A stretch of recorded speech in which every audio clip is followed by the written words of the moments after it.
Arestado ang isang lalaki matapos silbihan ng warrant of arrest para sa kasong murder ng mga membro ng 1st Samar Provincial Mobile Force Company. Patrolwoman Cristel Palapax, ibalita mo.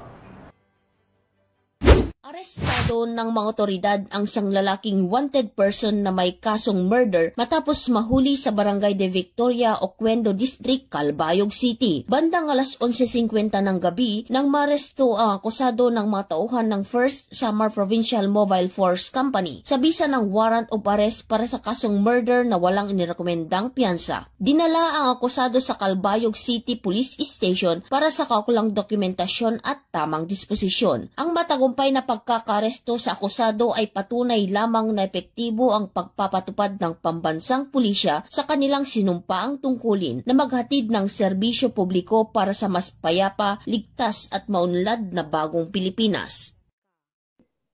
Mula dito sa Eastern Visayas, ako ang inyong PNN correspondent, Patrolwoman Palafox, alagad ng batas, tagataguyod ng Balitang Pulis.